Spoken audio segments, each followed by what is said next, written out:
जय हिंद विद्वानों, कैसे हैं आप लोग? उम्मीद है बेहतर ही होंगे।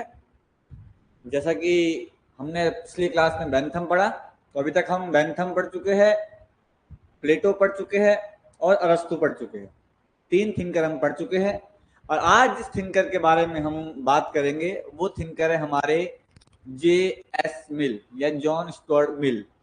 जो जे.एस. मिल है एक तरीके के, ये हम कहेंगे कि वर्तमान जो परिस्थिति में जो हमारे को राजनीतिक व्यवस्थाएं दिख रही है, कहीं ना कहीं उस व्यवस्था के तरीके के शिल्पकार इनको कह सकते हैं। ऐसा क्यों? ऐसा इसलिए क्योंकि जैसे कि आपने देखा होगा, कल हमने देखा था बेंथम का उपयोगितावाद, और बेंथम का जो उपयोगितावाद है वो भी कहीं ना कहीं उदारवाद से का ही एक प्रकार का रूप था। इसी प्रकार से जो जे मिल है ये बेंथम का ही एक तरीके से कह सकते हैं शिष्य है, जो बेंथम के ही सिद्धांत को आगे बढ़ाता है, परंतु उसके सिद्धांत को थोड़ा सा चेंज कर देता है। ये वो व्यक्ति है जो उपयोगितावाद में भी आपको चेंज करता हुआ दिखेगा या संशोधन करता हुआ दिखेगा, और कहीं ना कहीं जो प्राचीन या कह सकते जो उदारवाद था, जो मौलिक उदारवाद था, जो स्टार्टिंग वाला उदारवाद था, ठीक है, उस उदारवाद में भी कहीं ना कहीं चेंज करता हुआ दिखता है। क्योंकि स्टार्टिंग वाला जो उदारवाद है, जो लॉक के टाइम का उदारवाद है, उस उदारवाद में बिल्कुल क्या किया गया है, स्वतंत्रता के ऊपर, अधिकारों के ऊपर इतना फोकस कर दिया गया है कि राज्य को बहुत छोटी सी पावर दी गई है कि आप क्या करेंगे, नाइट वॉचमैन की तरह काम करेंगे। परंतु वहीं पे जे.एस. मिल क्या करेगा, जे.एस. मिल राज्य को पावर देगा और जो कल्याणकारी राज्य है उस कल्याणकारी राज्य की तरफ आगे बढ़ेगा। क्लियर? ये हम आज इसमें पढ़ेंगे। तो हमारे सेशन में जो जो अभी तक जुड़े हैं, शोभा जी, जय हिंद शोभा जी, जय हिंद रचना जी, जय हिंद पिंकी जी, जय हिंद चंद्रा जी, जय हिंद आयुष जी, श्वेता जी, आप सभी का स्वागत है। तो चलिए शुरू करते हैं जे.एस. मिल को। जय हिंद नीलम जी। ठीक, तो अगर बात करें जे.एस. मिल, तो जे.एस. मिल 19वीं सदी का क्या है, विचारक है, जिसका जन्म 1806 से 1873 के बीच में ये हमको देखने को मिलता है। ये अपने आप में बहुत बड़ा प्रसिद्ध व्यक्ति है, क्योंकि ये पार्लियामेंट का भी मेंबर रहा है ब्रिटेन की। ठीक, तो ये भी ब्रिटिश व्यक्ति है और ये हमारे आगे स्वतंत्रता पे, एक्चुअली अगर देखा जाए तो जो जे.एस. मिल है, जे.एस. मिल 2 चीजों के लिए फेमस है, 2 चीजों के लिए जाना जाता है। पहला, उसका स्वतंत्रता का विचार, ठीक। दूसरा, जो उसने उपयोगितावाद में क्या करा है, संशोधन किया है। मेन इन 2 चीजों के लिए जाना जाता है। उसके अलावा हम इसमें देखेंगे कि ये इलेक्शन पद्धति की भी बात करता है, ये वोटिंग प्रणाली की भी बात करता है, ऐसे कई महिलाओं के अधिकारों की भी बात करता है, ऐसे कई चीजों के बारे में ये हमको बात करता हुआ दिखाई देगा। क्लियर? चलिए शुरू करते हैं। जे.एस. मिल 1806 से 1873 का बीच का इसका टेन्योर है, ब्रिटिश थिंकर है। चलिए इनका थोड़ा सा परिचय देखते हैं।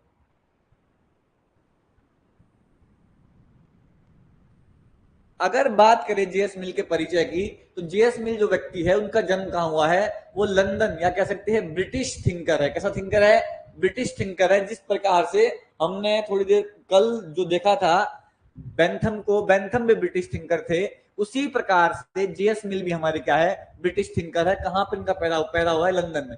ध्यान रखिएगा, इनके जो पिता है जेम्स मिल, ये भी उदारवादी है, ये भी अपने आप में थिंकर है, या इनकी भी प्रॉपर उदारवाद के विचारों में इनको भी पढ़ा जाता है।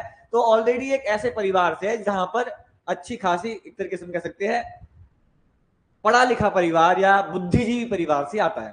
ठीक, बाल्यावस्था में अध्ययन प्रारंभ किया लंदन में।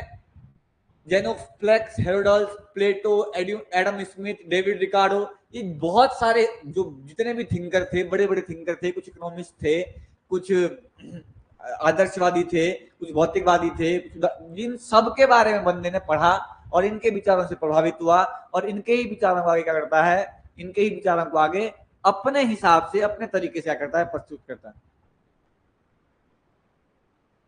चलिए आगे बढ़ते हैं। अगर बात करें बेंथम से अत्यधिक प्रभावित था, तो बेसिकली हम इसको क्या मानते हैं कि बेंथम का क्या है, एक शिष्य है, या हम क्या कहते हैं कि बेंथम क्या है, जे.एस. मिल का गुरु है।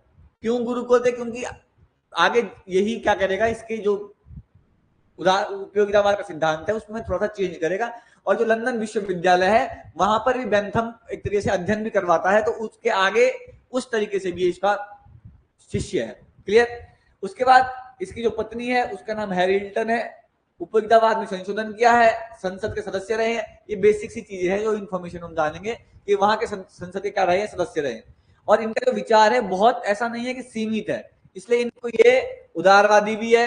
हाँ, एक चीज और ध्यान रखिएगा, एक जेएस मिल के लिए एक स्टेटमेंट आती है कि ये पहले व्यक्तिवादी और आखिरी उपयोगितावादी है। ठीक, तो इनके लिए इनको प्रथम व्यक्तिवादी का भी क्या मिलता है, इनको प्रथम व्यक्तिवादी का भी टाइटल दिया गया है। क्यों? क्योंकि इनके सेंटर में भी व्यक्ति ही रहता है। ये हमेशा व्यक्ति की स्वतंत्रता की बात करते रहते हैं। ये कहते हैं कि दुनिया में सबसे महत्वपूर्ण चीज क्या है, सबसे महत्वपूर्ण चीज स्वतंत्रता है। ठीक, और इसी स्वतंत्रता के कारण इनको क्या कहते हैं कि प्रथम व्यक्तिवादी कहते हैं। ध्यान रखिएगा, ये इस लेवल तक का स्वतंत्रता का समर्थक है कि ये तक कहने को नहीं हो सकता कि अगर कोई व्यक्ति मानसिक रूप से अगर कोई सनकी है तो उसको दे सकते, मतलब कोई दिमाग का कमजोर भी है ना, उसको भी स्वतंत्रता होनी चाहिए। ऐसा नहीं है कि जो बहुत ज्यादा पावरफुल लोग हैं उनको स्वतंत्रता दी जाए। एक इसका एक कथन आता है स्वतंत्रता के विषय में, ये कहता है कि मान लिया जाए अगर 10 लोग हैं, उस 10 में से 9 जो लोग हैं वो एक तरह की बात कर रहा है और एक जो व्यक्ति है वो उनसे बिल्कुल अलग बात कर रहा है। तो इसका मतलब ये नहीं है कि इन 9 लोगों के पास बहुमत है तो इन 9 लोगों की बात सही है और इसकी बात गलत है। इसकी बात भी सही हो सकती है, इसलिए इसकी बात को भी क्या किया जाना चाहिए, सुना जाना चाहिए। हर एक व्यक्ति की बात को सुनने के लिए कहता है कि हर एक व्यक्ति की विचारों को हमको सुनना है। इसके लिए एक बहुत बेहतरीन एग्जांपल देता है। ये कहता है कि जो सुकरात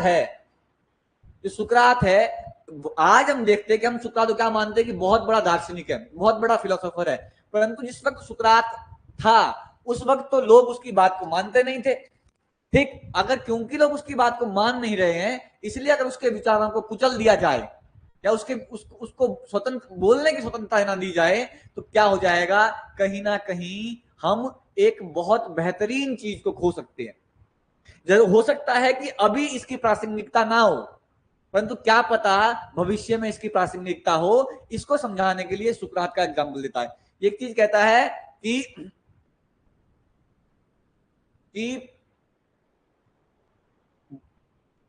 भरा हुआ पेट, एक मतलब एक भरा हुआ पेट एक सुअर के भरे हुए पेट से अच्छा है कि एक क्या हो, एक भूखा सुकरात हो।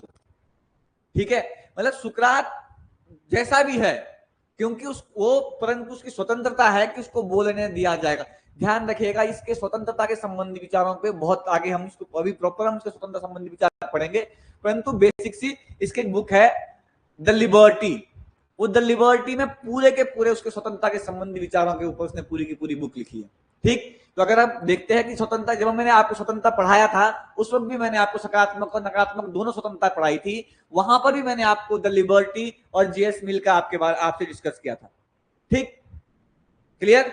चलिए, तो इसको क्या कहते हैं, उदारवादी भी है, ये व्यक्तिवादी भी है, अनिच्छुक भी है, अनिच्छुक लोकतंत्रवादी। देखिए ध्यान रखिएगा, एक शब्द आता है अनिच्छुक लोकतंत्रवादी। अनिच्छुक लोकतंत्रवादी इसलिए कहते हैं क्योंकि ध्यान रखिएगा ये एक शब्द आएगा आगे हम पढ़ेंगे, बहुल लोकतंत्र या बहुल मत प्रणाली। ये क्या कहता है कि ऐसा नहीं है कि जैसे हमने बेंथम में क्या देखा था कि एक व्यक्ति का एक वोट। ये कहता है कि नहीं, ऐसा नहीं है, एक व्यक्ति का एक वोट तो एक तरीके से जस्टिस नहीं है ये। तो लोग इससे पूछते कि ऐसा क्यों। ये कहता है, एक चीज बताइए, एक आदमी जो साइंटिस्ट है उसकी मानसिक स्थिति अलग है, उसको पता है कि सही क्या है गलत क्या है। एक व्यक्ति है जिसको एक दिन का भी भोजन नहीं मिल रहा है, मतलब दरिद्र व्यक्ति है, या एक संपन्न व्यक्ति है और एक दरिद्र व्यक्ति है। ये कहता है कि दरिद्र व्यक्ति से संपन्न व्यक्ति को अधिक वोट प्राप्त होने चाहिए। यहां तक कि ये व्यक्ति एक आदमी के लिए जो संपन्न बुद्धिजीवी व्यक्ति है या जो संपन्न व्यक्ति है उसको कहता है कि उसके पास कम से कम 5 वोटों का अधिकार तो होना चाहिए। ये एक व्यक्ति के एक वोट की बात। ये कहता है कि अगर कोई व्यक्ति समाज में ज्यादा योगदान दे रहा है और उसके पास अच्छी समझ है तो हम क्या कहेंगे, उसके पास ये अधिकार होना चाहिए कि क्या है कि वो अधिक वोट दे। जो एक व्यक्ति एक वोट है, इससे क्या हो जाएगा, इससे जो लोकतंत्र है वो अच्छा लोकतंत्र नहीं आएगा, क्योंकि जिस व्यक्ति को यही नहीं पता कि सही क्या है गलत क्या है, किसको चुनना है, और उसको सुबह कोई आया दारू की बोतल पकड़ा दी, मुर्गे का 1 किलो चिकन दे दिया, उसने अपना वोट डाल दिया। तो अगर ऐसा किया जाएगा तो वास्तविक लोकतंत्र नहीं आएगा। तो वास्तविक लोकतंत्र तब आएगा, सच्चा लोकतंत्र तब आएगा जब व्यक्ति की क्वालिटी के हिसाब से, जिस जैसी इसकी क्वालिटी है उसको उसी तरीके का वोट शेयर भी मिलना चाहिए। जिसका समाज में बहुत ज्यादा क्या है, इंटरफेरेंस है, जिसका बहुत ज्यादा प्रभाव है, उसको उसका जो वोट है उसको अधिक वोट मिलने चाहिए। मतलब उसके वोट की वैल्यू, ये मान लीजिए कि उसके वोट की वैल्यू लगभग 5 वोट के बराबर होनी चाहिए, खासकर उस व्यक्ति के जिसने जो अपनी दैनिक दिनचर्या या दैनिक खर्चा भी पूरा नहीं कर पा रहा। क्लियर? तो क्या है, इसको अनिच्छुक लोकतंत्रवादी बोलते हैं, बहुलवादी भी बोलते हैं। बहुलवादी क्यों? क्योंकि मैंने बताया कि क्या करता है, एक वोट, एक से अधिक वोट की वकालत कर रहा है। ठीक है, और लोकतंत्र की बात तो करेगा ही। ठीक है, और ध्यान रखिएगा इसको नारीवादी भी, यानी कि ये ऐसा व्यक्ति है जो जिसने नारीवाद पे भी बोला, जिसने व्यक्तिवाद पे भी बोला, जिसने उदारवाद पे भी बोला, लोकतंत्र पे भी बोला। तो ये अपने आप में एक बहुत बड़ा थिंकर है। मॉडर्न कंटेक्स्ट में इसका वर्तमान समाज है, उस वर्तमान समाज में इसका अच्छा खासा प्रभाव हमको देखने को मिलता है और मिल रहा है। जो हम वर्तमान का जो समाज है, जहां पर राज्य क्या कर रहा है, लोक कल्याणकारी की तरफ बढ़ रहा है, उसके बीच भी कहीं ना कहीं जेएस मिल के इसमें देखने को मिलते हैं। और आगे जो टीएच ग्रीन और जेएस मिल है, इनका जो लोक कल्याणकारी राज्य है, यही वो लोक कल्याणकारी राज्य है जो मार्क्सवाद और उदारवाद के बीच का रास्ता हमको देता है। क्योंकि मार्क्सवाद क्या कह रहा है कि सारे के सारे पैसे वाले करप्ट है, सबको मार दो, टपका दो, ठीक है, और राज्य रुज्य कोई होना ही नहीं चाहिए, राज्य को खत्म कर दो। उदारवाद क्या कह रहे हैं कि नहीं, राज्य को रखो पर साइट में रखो, सिर्फ सिक्योरिटी गार्ड की तरह काम करेगा और कुछ नहीं करेगा, और जो पैसा पूसा है हर एक व्यक्ति के पास स्वतंत्रता होनी चाहिए कि वो जितना चाहे पैसा कमाए। वहीं पे ये जो लोग आते हैं, जेएस मिल, टीएच ग्रीन, ये वो लोग होते हैं कि नहीं ऐसा नहीं है, राज्य के द्वारा क्या करना चाहते हैं, इस व्यवस्था सुधारना चाहते हैं, जो हम देखते कल्याणकारी राज्य है, या जो आजकल का जो क्या है, जो समाजवाद है, साम्यवाद नहीं। जो वर्तमान का जो आपस में आजकल जो भारत में देख रहे हैं, कई देशों में देख रहे हैं, धीरे धीरे जो ये कैपिटलिस्ट कंट्री थी, यहाँ पर भी जो राइट्स है, जो अधिकार है, जो लोग दिए जाने लगे धीरे धीरे, उनमें इन लोगों का बहुत बड़ा क्या है, योगदान देखने को मिलता है। और ये वो लोग हैं जिनका इंपैक्ट पूरे वर्ल्ड में या पूरी दुनिया में देखने को मिलता है। क्लियर? आगे बढ़े, चलिए। तो ये छोटा सा इसका इंट्रोडक्शन था, अभी हम इसके पूरा सिद्धांत व्यवस्थित रूप से पढ़ेंगे।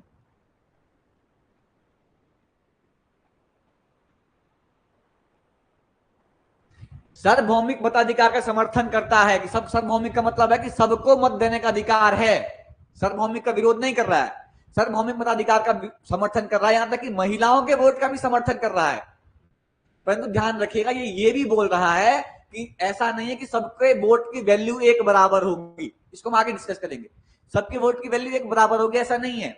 जिसके पास, जिसका इंपैक्ट सोसाइटी में ज्यादा है, जो इंटेलेक्चुअल है, जैसे डॉक्टर हो गया, वकील हो गया, या प्रोफेसर हो गए, या इंजीनियर्स हो गए, साइंटिस्ट हो गए, इनके पास क्या होना चाहिए, इनकी वोट वैल्यू अधिक होनी चाहिए, रदर देन उनके कि जो अपनी दैनिक क्रियाएं भी क्या नहीं कर पा रहे हैं, चला नहीं पा रहे हैं। ठीक है, मतलब आम लोगों से। ऐसा नहीं कि एक शराबी का भी वही वोट वैल्यू है और एक साइंटिस्ट का भी वही वोट वैल्यू है। ठीक है, तो ये यही इसीलिए कहते हैं कि इसने हल्के हल्के क्या करा, बेंथम के नियमों को थोड़ा सा बदल देते हैं। क्लियर?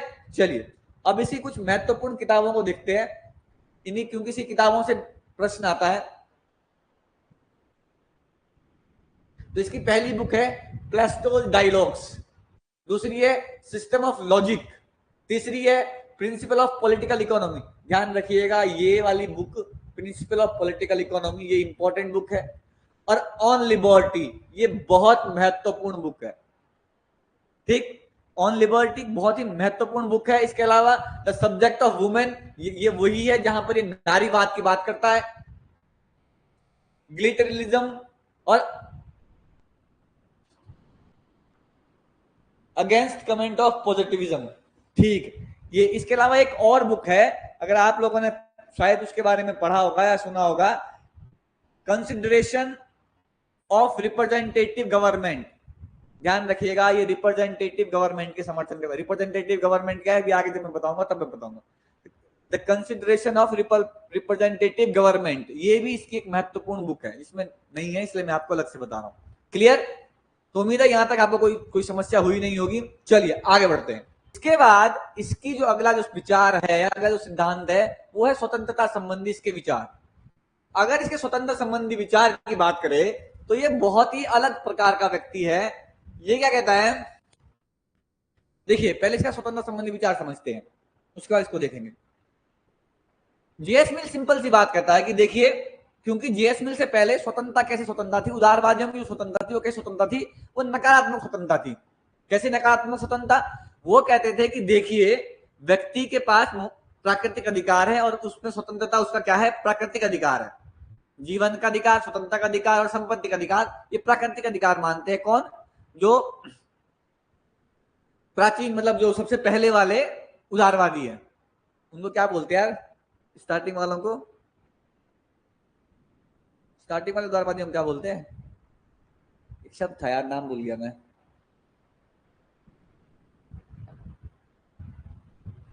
रिकॉल करवाएगा कोई?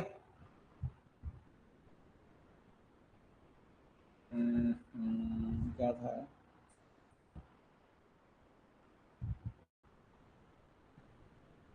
चलिए छोड़िए, आगे याद आएगा तो बता दूंगा। ठीक है, तो क्या बात कर रहा था मैं, बात कर रहा था कि जेएस मिल साहब क्या है, जेएस मिल साहब कहते हैं ये भी उदारवादी है और पहले भी उदारवादी थे और सबके सब स्वतंत्रता की बात करते हैं, क्योंकि उदारवाद का जन्म ही स्वतंत्रता के लिए हुआ है। ठीक, हाँ, शास्त्रीय उदारवाद, बहुत सुंदर। स्टार्टिंग के उदारवादियों क्या कहते हैं, शास्त्रीय उदारवाद। तो ध्यान रखिएगा, जेएस मिल वो व्यक्ति है जिसने शास्त्रीय उदारवाद में भी क्या करा है, चेंज करा है। शास्त्रीय उदारवाद क्या कहते थे, इनका मानना था कि किसी भी स्वतंत्रता में किसी भी प्रकार की रोक नहीं होनी चाहिए। शास्त्रीय उदारवाद कहे या परंपरा का उदारवाद कहे एक ही बात है, इसको परंपरा का उदारवादी बोलते, शास्त्रीय उदारवादी बोलते, एक ही बात है, स्लैश लगा देना बीच में। तो इनका मानना क्या था, इनका मानना था कि स्वतंत्रता पे किसी भी प्रकार का प्रतिबंध नहीं होना चाहिए। स्वतंत्रता की डेफिनेशन ही ये है, स्वतंत्रता की डेफिनेशन बोले तो क्या है स्वतंत्रता की डेफिनेशन, स्वतंत्रता की डेफिनेशन ये है कि किसी भी प्रकार के प्रतिबंधों का अभाव स्वतंत्रता कहलाती है। क्लियर? यही थ्योरी और यही सिद्धांत और यही विचार कौन ले लेते हैं, परंपरागत उदारवादी, या हम जिनको क्या कहते हैं, शास्त्रीय उदारवादी। ये कहता है कि ठीक है, हम आपकी बात को मानते हैं, परंतु ये कहता है कि अच्छा एक चीज बताइए कि अगर किसी काम से किसी दूसरे की स्वतंत्रता का हनन हो रहा है तब क्या करेंगे? समझ में आ रहा है? ये क्या कह रहा है, ये कह रहा है कि ठीक है तुम क्या करिए, तुम अपना काम करिए, कोई दिक्कत नहीं है। ये कह रहा है कि मान लिया जाए आप क्या कर रहे हैं, आपने स्पीकर बजा रखे बढ़िया दुम दुम दुम दुम करके, आप गाने सुनिए, कोई समस्या नहीं, स्वतंत्रता है। परंतु अगर आपके गानों से किसी दूसरे की नींद खराब हो रही है तो वहां पर आपके कामों को रोका जाएगा। बेसिक सी बात क्या है, ये अपने स्वतंत्रता के सिद्धांतों को समझाने के लिए क्या करता है, काम के आधार पर उसको डिवाइड करता है। इसकी जो स्वतंत्रता है वो दो प्रकार की स्वतंत्रता है, एक तो है अभिव्यक्ति की स्वतंत्रता और एक है काम करने की स्वतंत्रता। तो ये दो आधारों पर स्वतंत्रता को डिफाइन करता है। किसके आधार पर? एक तो कहता है कि अभिव्यक्ति की स्वतंत्रता, की आदमी को बोलने की पूर्ण रूप से स्वतंत्रता होनी चाहिए। यहां तक कि पागल व्यक्ति को भी क्या कहता है कि अगर तुमको लग रहा है वो व्यक्ति पागल है, परंतु अगर वो कुछ बोल रहा है तो उसकी बात भी सुनी जानी चाहिए। सिंपल सी बात, ये हर एक व्यक्ति को, गरीब हो, अमीर हो, पैसे वाला हो, कम दिमाग का हो, ज्यादा दिमाग का हो, कोई भी हो, ये कहता है कि हर एक व्यक्ति को स्वतंत्रता मिलनी चाहिए। किसकी? अभिव्यक्ति की। अभिव्यक्ति की स्वतंत्रता में ये कैसा, किसकी बात कर रहा है? नकारात्मक स्वतंत्रता की।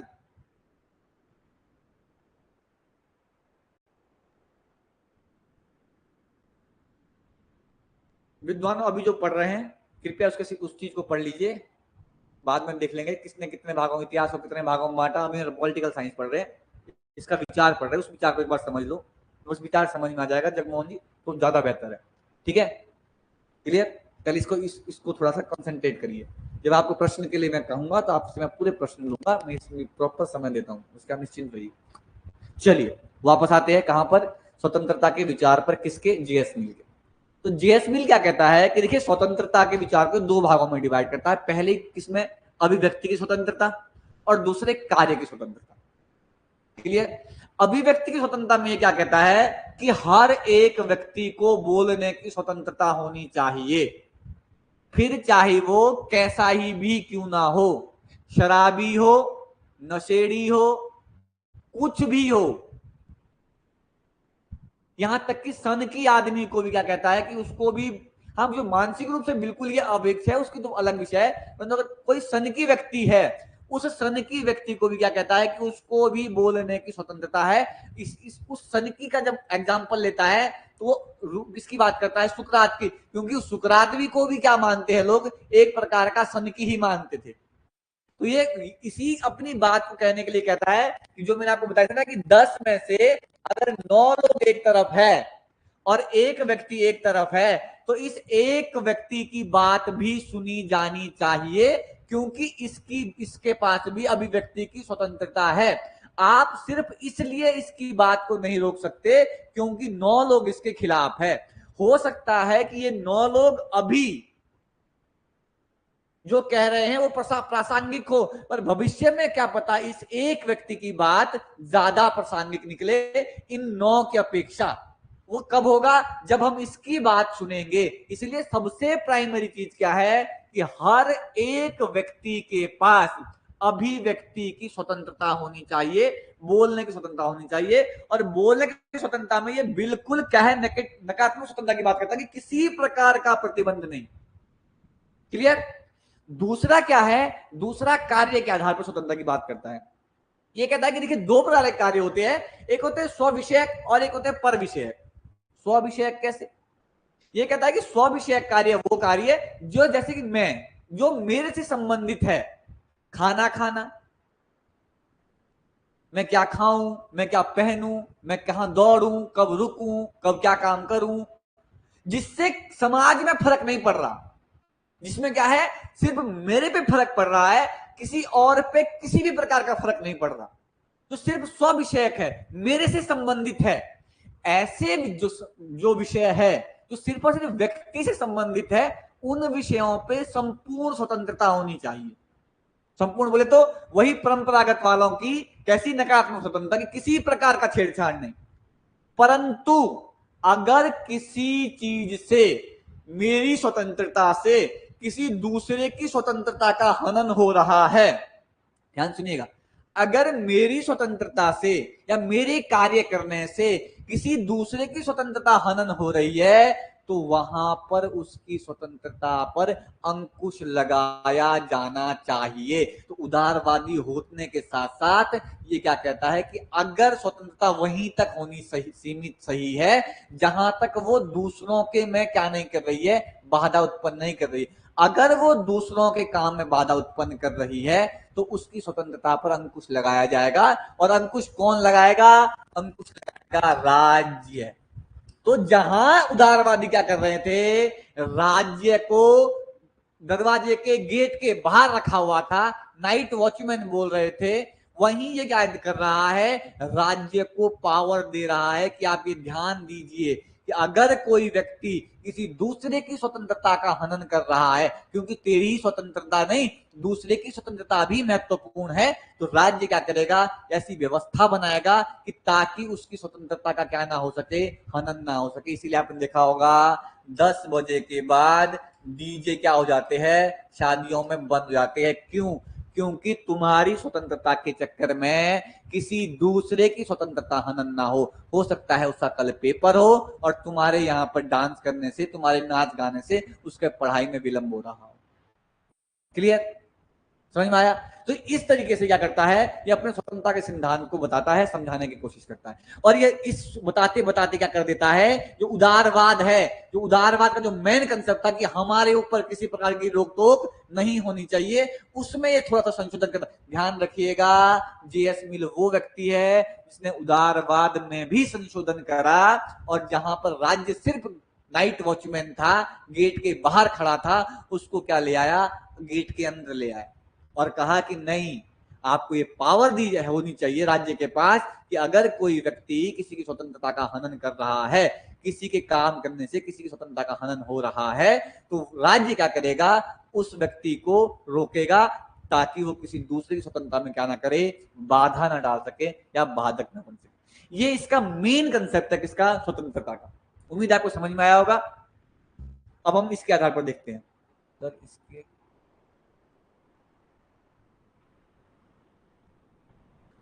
चलिए विद्वानों आगे बढ़ते हैं। अगर बात करें स्वतंत्रता संबंधी विचार की, तो मिलकर स्वतंत्रता से बहुत बड़े समर्थक है और इसकी जो बुक थी कौन सी थी, ऑन लिबर्टी। क्लियर, उम्मीद है क्लियर ही होगा। बेंथम क्या कहता है कि स्वतंत्रता क्या है, केवल सुख का साधन है, और मिल क्या कहता है कि स्वतंत्रता स्वयं में साक्ष्य है। ध्यान रखिएगा, ये स्वतंत्रता को साध्य मानता है, साधन नहीं। ये राज्य साधन है किसके लिए, ताकि व्यक्ति की स्वतंत्रता को रक्षा किया जाए, इसलिए ये स्वतंत्रता को साधन मानता है। सुख तो बिल्कुल साध्य की तरह काम करता है। ये स्वतंत्रता इसके लिए ज्यादा महत्वपूर्ण है। तो क्या कहता है, जिसने एक बार स्वतंत्रता का स्वाद चख लिया, कौन कहता है, जीएस मिल, जिसने एक बार स्वतंत्रता का स्वाद चख लिया, वह किसी भी कीमत पर उसको छोड़ने के लिए तैयार नहीं होता। ऐसा मानना किसका है, क्योंकि स्वतंत्रता ही सब कुछ है। स्वतंत्र, हर कोई व्यक्ति स्वतंत्र होना चाहता है, और ये कहता है कि जिसने एक बार स्वतंत्रता का स्वाद चख लिया, वो व्यक्ति कभी उस स्वतंत्रता के स्वाद को छोड़ना नहीं चाहता। क्लियर। स्वतंत्रता क्या है, तो बेसिक से कंसेप्ट जो मैंने आपको बताया, स्वतंत्रता का मतलब है प्रतिबंधों का अभाव।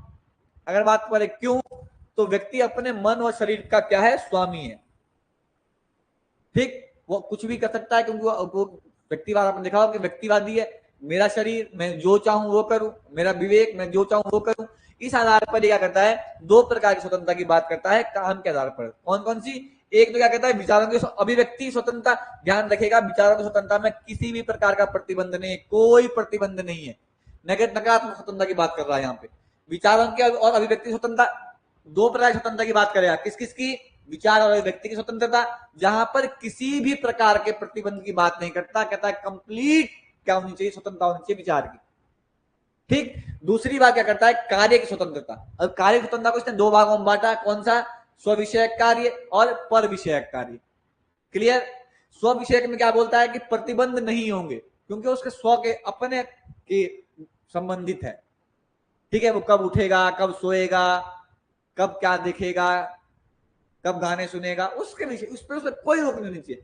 पर विषय में क्या कहता है, प्रतिबंध संभव है। और प्रतिबंध क्यों है, प्रतिबंध इसलिए है क्योंकि ये क्या है, ये कहीं ना कहीं किसी दूसरे को हानि तो नहीं पहुंचा रहे। अगर किसी दूसरे को हानि पहुंचा रहे हैं तुम्हारे द्वारा किए गए कार्य, तो तुमको क्या किया जाएगा, तुमको प्रतिबंधित किया जाएगा, तुमको उस कार्य करने से रोका जाएगा। क्लियर, कोई समस्या। चलिए अब बात करते हैं, ये स्वतंत्रता में किस प्रकार के रोग की बात करता है। ये कहता है कि स्वतंत्रता को खतरा सरकार से नहीं है, बल्कि बहुमत के अत्याचार से है। समझ में आ रहा है, ये कहता है कि स्वतंत्रता के सरकार से खतरा नहीं है, खतरा किससे है, उस बहुमत से है जिसने सरकार बनाई है। अब ऐसा ना हो कि बहुमत क्या कर दे, ये बहुमत जो अल्पसंख्यक है उनकी स्वतंत्रता का हनन कर दे। ध्यान रखिएगा, ये इस लेवल का व्यक्ति है ताकि सब, वो आगे रिप्रेजेंटेटिव में देखेंगे, ये यहां तक बोल देता है कि जो जो जो चुनाव प्रणाली है ना, वो कौन सी वाली चुनाव प्रणाली की बात करता है, जो हमारे यहाँ पे राष्ट्रपति के लिए होती है। जैसे कोई मुझे बताएगा कौन सी होती है राष्ट्रपति के लिए भारत में, मैंने आपको बता रखा है, जल्दी से आंसर चाहिए मेरे को। एकल संक्रमणी मत प्रणाली, सुना था ना, ये उसी की बात करता है ताकि सबको प्रतिनिधित्व मिल सके। ऐसा नहीं क्योंकि बहुमत से चुनाव होंगे, चलिए आगे देखेंगे, आगे आएगा, बेसिक सब ये देखते हैं। ये क्या कह रहा है, स्वतंत्रता का खतरा सरकार से नहीं है, बल्कि किसका है, बहुमत के अत्याचार से। ये स्टेटमेंट किसकी है, ये स्टेटमेंट जीएस मिल की है। ये स्टेटमेंट ध्यान रखिएगा, ये स्टेटमेंट आ सकती है। अगली बात क्या कहता है, प्रतिबंध का आधार क्या होगा। अगर प्रतिबंध किसी पे लगाया जाए तो प्रतिबंध का आधार क्या होगा, किस आधार पर हम प्रतिबंध लगाएंगे। पहली बात क्या कहता है, पहली बात कहता है कि प्रतिबंध हम आधार इस आधार पर लगाएंगे कि अगर आप कर रहे हैं, किसी अन्य की स्वतंत्रता आपसे क्या हो रही है, बाधित हो रही है, या आपके द्वारा किसी और की स्वतंत्रता पे क्या हो रहा है, हनन हो रहा है। इस आधार पर क्या कर सकते हैं, इस आधार पर हम क्या कर सकते हैं, स्वतंत्रता को बाधित कर सकते हैं, पहली चीज। दूसरी, अगर कभी क्या है, ऐसा नहीं है कि भाई तुम स्वतंत्रता के नाम पर पाकिस्तान के साथ डील करने लग जाओ, या तुम स्वतंत्रता के नाम पर अंदर ही क्या करने लग जाओ, आपस में गृह युद्ध की स्थिति पैदा कर दो। अगर राज्य की सुरक्षा में संबंधित कोई समस्या आए, वहां पर भी क्या लगाया जा सकता है, वहां पर भी प्रतिबंध लगाया जा सकता है। हाँ ठीक, बहुत बढ़िया। नेक्स्ट क्या है, सामाजिक कर्तव्य पालन में रुकावट। बहुत सुंदर। देखिए एक चीज और यहां पर एक थोड़ा सा कंसेप्ट आता है कि जैसे कि, बहुत सुंदर, ठीक है, कोई बात, बहुत बढ़िया। एकल संक्रमण मत प्रणाली, ठीक है, वरीयता के आधार पर। अब देखिए 2 मिनट पहले मैंने एक चीज और बताई थी, मैंने क्या बताई थी कि ये किसकी बात करता है, ये स्व विषयक कार्य और पर विषयक कार्य कर। अब इसमें एक प्रश्न आता है कि भाई मेरा शरीर, मेरा मन, मैं क्या कर रहा हूं, मैंने दारू लाई, अपने पैक बनाए, पी गया, और मैं कंटिन्यू ये कर रहा हूं, ठीक, कंटिन्यू में क्या कर रहा हूं, ये कर रहा हूं। अब उससे क्या हो रहा है, क्योंकि है तो ये एक तरीके से क्या है, ये स्वविषयक है, परंतु क्योंकि मैं व्यक्ति होने के साथ साथ इस राज्य का भी और इस समाज का भी अंग हूं, तो कहीं ना कहीं मैं समाज के लिए क्या नहीं हो पा रहा हूं, सुटेबल नहीं हो पा रहा हूं। जो मेरे दायित्व है, जो मेरे कर्तव्य है, मैं उनका पूरा नहीं कर पा रहा हूं। तो इसलिए ऐसे भले ही वो स्वविषयक हो सकते हैं, परंतु अगर उस स्वविषय के आधार पर यह हो रहा है कि आप क्या नहीं कर पा रहे हैं, अपने सामाजिक कर्तव्य का पालन नहीं कर पा रहे हैं, या जो आपके ऊपर जो दायित्व है, या जो आपको जो प्रोडक्शन में जो आपको हेल्प करनी है, वो आप उन कार्यों को नहीं कर पा रहे हैं, पर भले ही उसका उसका जो विषय है वो स्व विषय ही हो। आप भले ही दारू पी रहे हो, आप कहे कि दारू पीने से क्या है, तो मेरा शरीर है, मैं जो चाहूं करूं, परंतु क्योंकि ये क्या कर रहे हैं, समाज में कहीं ना कहीं इम्पैक्ट कर रहे हैं, तो इस प्रकार के कृत्यों को भी क्या किया जाएगा, इस प्रकार के कृत्यों को भी रोका जाएगा। इसलिए ध्यान रखा होगा आपने कि ऐसे तो खैर आप तो लाइसेंस मिल गए हैं, परंतु ऐसी बहुत सारी चीजें जिसकी वजह से समाज में क्या होता है, जैसे शराब भी अब तो ठेकों में मिलती है, शराब हो गई, बहुत सारे नशे के ऐसे पदार्थ है जिनको क्या किया जाता है, जिनको प्रतिबंधित किया जाता है, सिर्फ क्यों, क्योंकि कहीं ना कहीं उससे उस व्यक्ति का इंडिविजुअल तो नुकसान हो ही रहा है, परंतु उस इंडिविजुअल जो है वो अकेला व्यक्ति नहीं है, वो सामाजिक व्यक्ति है। व्यक्ति क्या है, समाज में रहता है। और ध्यान रखिएगा, मिल समाज और राज्य में, राज्य को समाज ही बोलता है, एक तरीके से समाज और राज्य अलग नहीं है उसका। ये क्या कह रहा है कि अगर वो समाज के काम नहीं आ रहा या वो राज्य के काम नहीं आ रहा, तो वहां पर भी हम उसको क्या करेंगे, रोकेंगे। ठीक है, क्या करें लवी जी, सर क्या प्रतिबंधों के अभाव से व्यक्ति की स्वतंत्रता अधिकार प्रभावित हो जाएंगे, निष्पक्ष रहेंगे? देखो जो जो प्रतिबंधों का अभाव बोल रहे हैं ना, वो प्रतिबंधों का अभाव अब डिपेंड ये करता है ना कि अगर हम कंप्लीट प्रतिबंधों का अभाव करें तो वही वाला उदारवाद वाला, परंपरा का उदारवाद वाला जाएगा। परंतु क्योंकि ये भी हमको देखना है कि स्वतंत्रता किस लेवल तक, किस हद तक, प्रतिबंधों का अभाव कहां तक, कहीं ना कहीं तो रोकना पड़ेगा ना। तो वही ये रोक रहा है स्वतंत्रता में कि ठीक है प्रतिबंधों का अभाव अच्छा सही है, परंतु कहीं तुम्हारे की वजह से किसी दूसरे का स्वतंत्रता हनन ना हो, तो वहां पर हम क्या करेंगे, रोक देंगे। ठीक है, समझ में आ रहा है? अब देखो, अब ये नहीं है कि हमको स्वतंत्रता है तो इसका मतलब हम तलवार लेके चल जाए। उसके क्राइटेरिया होता है ना कि किस हद तक स्वतंत्र। ध्यान रखिएगा टीएच ग्रीन और जेएस मिल का, इनका यही बहुत बड़ा महत्वपूर्ण योगदान है कि इन्होंने स्वतंत्रता को ये कि कहां तक स्वतंत्रता ठीक है, पर किस लेवल तक स्वतंत्रता। क्या रास्ते में चलते हुए किसी को भी अभद्र शब्द बोलना स्वतंत्रता है? नहीं। हम, हमारे अंदर विवेक है ना, हमको पता, हमारे अंदर हम इमोशन है, हम सामाजिक व्यक्ति है, समाज में रहते हैं, तो हमको पता है कि क्या सही है क्या गलत है। पर इसका मतलब ये नहीं है कि स्वतंत्रता के नाम पे हम कुछ भी करें। टीएच ग्रीन एक बात बोलता है बहुत बढ़िया, वो कहता है कि अगर कोई ये व्यक्ति कहे कि मुझे मुझे किसी भी प्रकार का प्रतिबंध मत लगाओ, तो वो व्यक्ति नहीं, वो क्या है, वो जानवर है। क्योंकि जानवर ही वो होता है जो किसी भी प्रकार के प्रतिबंध को नहीं मानता। इंसान है तो उसके लिए रूल एंड रेगुलेशन होंगे। वो समाज में रहता है तो समाज में कुछ नियम है, कुछ पॉलिसी, क्योंकि किसी भी ऑर्गेनाइजेशन को या किसी भी समाज को चलाने के लिए कुछ कानून नियम होते हैं, उसके आधार पर चलेंगे। ऐसा नहीं है कि मैं कुछ भी कर सकता हूं। तो ये वही व्यक्ति है जो प्रतिबंध लगा रहा है स्वतंत्रता पर, स्वतंत्रता है, बिल्कुल सही होनी चाहिए, परंतु कुछ जगह पर उन पे ऊपर प्रतिबंध लगाए जाएंगे। कहां कहां पर? ये कहता है कि अगर किसी को हानि हो रही है आपकी स्वतंत्रता से तो हम क्या लगाएंगे? प्रतिबंध लगाएंगे। और प्रतिबंध कौन लगाएगा? राज्य लगाएगा, कानून बना के, कानून के तरीके से। तो यहां पर धीरे धीरे कल राज्य क्या हो रहा है? पावरफुल होता चला जा रहा है, कल्याणकारी राज्य की तरफ हम क्या हो रहे हैं? अग्रसर हो रहे हैं। क्लियर? दूसरा क्या कहता है कि अगर राज्य की सुरक्षा पे बात आ जाएगी तब भी हम क्या लगाएंगे? तब भी स्वतंत्रता पर प्रतिबंध लगाया जा सकता है।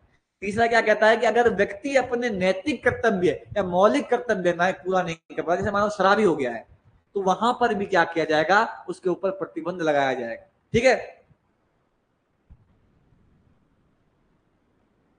जैसे आपने देखा होगा कि आज की डेट में आत्महत्या करना अपराध है।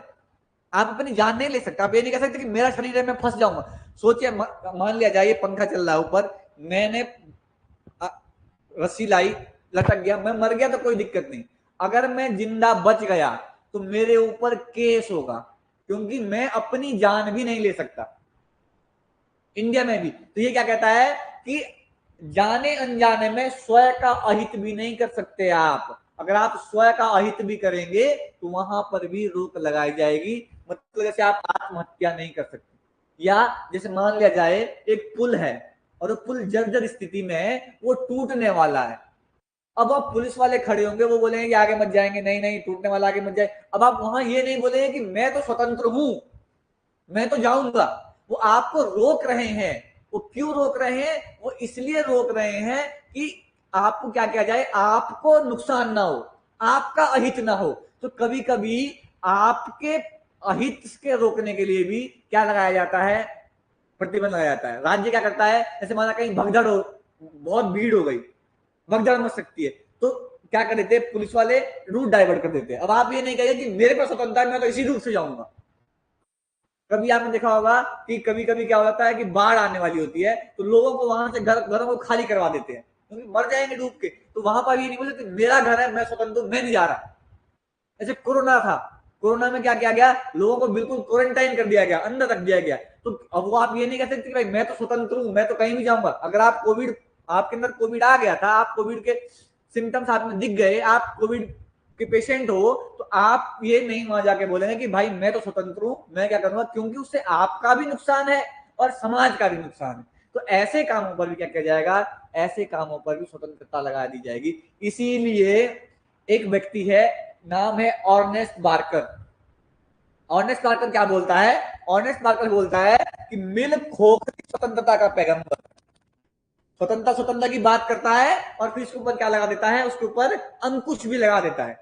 जैसे ही उसके ऊपर अंकुश लगा रहा है तो क्या है कि बात स्वतंत्रता की कर रहा है, पर अंदर से क्या है? खोखली स्वतंत्रता है। तो ऐसा कौन कहता है इसके लिए? ऑर्नेस्ट बार्कर है। ध्यान रखिएगा, स्टेटमेंट आती है।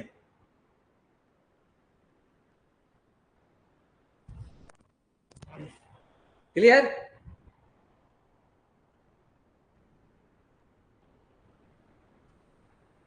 चलिए, किसी को कोई डाउट, कोई प्रश्न स्वतंत्रता से संबंधित? चलिए विद्वानों,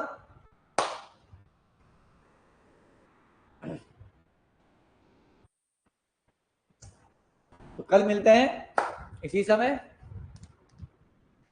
चलिए, जय हिंद। किसी को कोई प्रश्न?